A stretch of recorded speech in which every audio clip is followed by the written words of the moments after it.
So you wind up defeating Freddie Joe Floyd, a.k.a. Tracy Smothers, at this Fort Wayne taping. And this match airs on the Go Home edition of Raw, which airs November 11th. We lost Tracy Smothers not too long ago, and I don't know anybody who didn't love Tracy Smothers. Yeah. You got any good Tracy Smothers stories? Oh man, that was such a difficult situation for me because he comes in as Freddie Joe Floyd. Tracy had been on every single IWA Japan tour that I was on, which was, sorry about that, I think 11 or 12 tours. He was the only constant. It was me, Tracy, and Rick Patterson on every tour, and then the Gaijins would rotate around, aside from the core nucleus. And so it was, to see a guy that good with such a lame gimmick, at a time when WWE decided they needed like supercharged enhancement talent, and that's when they came in with Alex Porto as the Pug, Wild Bill Irwin as the Goon, Dirty White Boy Tony Anthony as TL Hopper, literally coming out to the sound of a toilet flushing. That's money right there. And Freddie Joe Floyd, the name is it's a rib on or a tribute to Gerald Briscoe. And when he came back from, if it wasn't my match, it was one before his brother, when I heard those banjos, I knew I was done. Like, he knew he wasn't going to be pushed. So, man, it's difficult when there's somebody you genuinely like, you see that his career is not going like you think it should, but you're in a position where you have to look strong. So, in answer to favorite Tracy Smothers story, and this is one of my favorite stories to tell when I'm live, I want to do the live shows, is I'm getting motivated to do my first ever no rope barbed wire match with Terry Funk. I think it's January 10th. I always get the town wrong. I thought it was Guma. I think it might have a different name, but it was a prefecture, like a little suburb of Tokyo. Only 150 people because they didn't heat the buildings. So it was 150 people in their winter coats, but it's no rope barbed wire. We see the Japanese contingent out there in force, the media contingent. Terry and I don't even see each other, let alone have a chance to talk, because he's dressing in a different side of the building. That's the way it was some of the time. Not all of the time, but we both understand, like, we have a chance to try to put this promotion on the map in front of 150 fans, but with a match that up to 500,000 diehard fans will see in brilliant living color within 3 days' time. So I go and I go into my cassette bag and I come out with Little Earthquakes by Tori Amos, and I listened to it like 6 times in a row. For those people out there who don't know, I'm a big time Tori Amos fan, love that song Winter, and I look like I'm flying on a cloud, and Tracy Smothers senses that. He looks at me and goes, "Cactus, there's not too many people out there. Promise me you won't do anything crazy." And I looked at him like it was the most absurd request of all time. And no one tells a badass story about me clearing out a bar room or anything of that nature. But I'll put my reply to Tracy Smothers up there with the most badass real-life words ever spoken. Tracy Smothers says, you be Tracy Smothers, say, "Cactus. There's not a lot of people out there. Just promise me you won't do anything crazy tonight." I can't do that.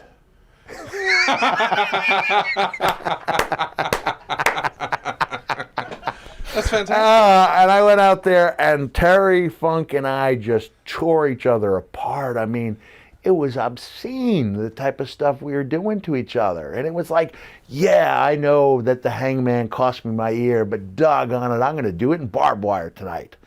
And so, the visualization process that I was so proud of, was like, no doubt, that hangman, a lot of timing, right? Like timing, you have to be flying over the top rope while catching yourself, when it was ropes, catching yourself between the second and third, pulling the second strand over the top rope in a way that no one can identify while you're doing it.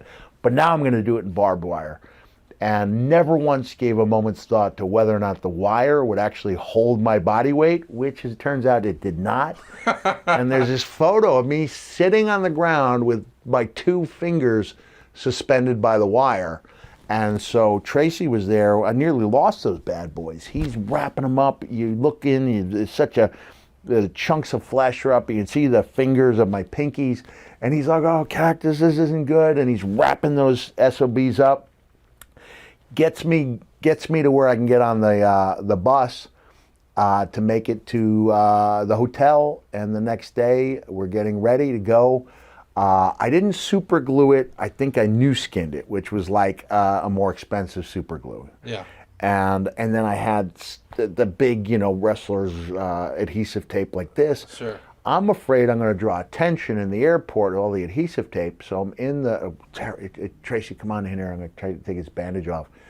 And I take the bandage off, and I don't know if it actually squirted or ran, but within seconds, I look every bit as bad as I had the night before. Just blood pouring down my face. I'm in a foreign country, and I don't know what the heck I'm going to do. So my fondest memory is of Tracy trying to warn me not to say anything, do anything crazy, and frantically trying to patch up the hardcore legends so I could make my flight home. And what I remember when I get back, I'm at JFK Airport. JFK, or was I can't remember if I was living in Atlanta at the time, either JFK or Atlanta. And the police dogs start going freaking crazy with my check bag. They're just,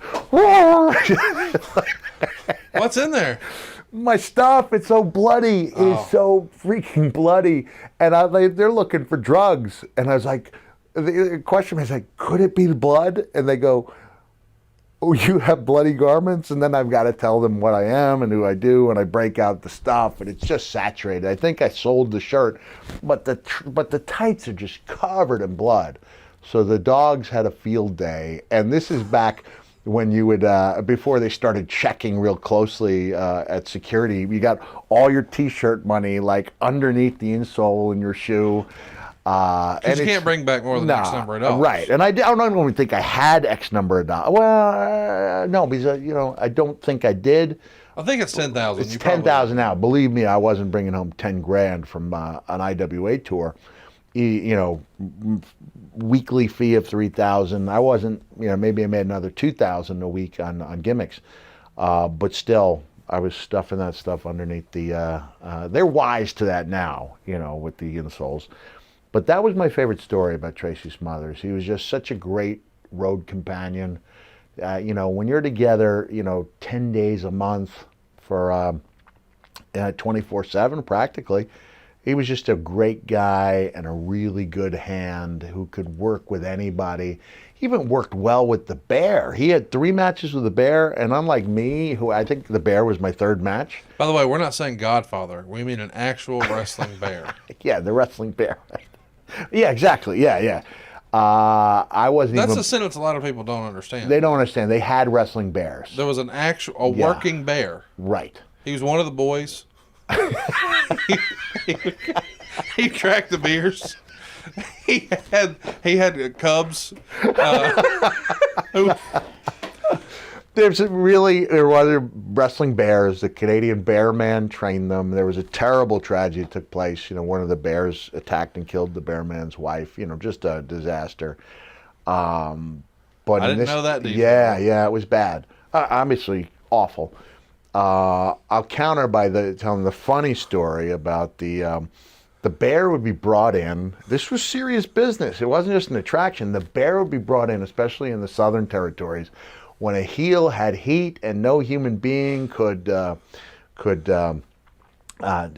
withstand the power of the bear. Bear is arguably 5, 6 to 7 times. Why are you laughing? You know where this is going? No, I'm just thinking about, I actually hung out with Tracy a few years ago. Randomly, he was at an indie show here in Huntsville. Yeah.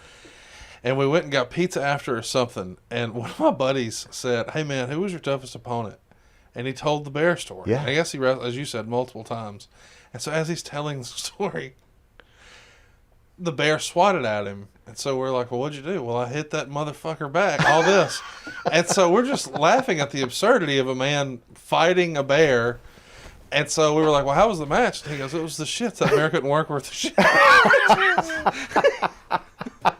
But Tracy I saw a video of Tracy doing a leapfrog out of the corner. All I did was I jumped on the bear's back. It stood up, threw me about 8 feet, and I was like, I'm done for the day. But Tracy actually had a match with the bear. But the story is, keep in mind, Southern heel, got a lot of heat.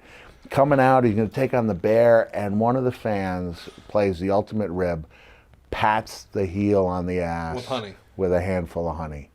And now you got this guy who's worked on his heat, probably has to fight his way out of buildings now and then. Bear immediately takes him down and starts having his way with that man, with his tongue. Even though they're muzzled, by God, that bear was trying He's going to find a way. He was going to find a way into that sweet spot. Shout out to Tracy Smothers. Yeah. That bear couldn't work worth a shit.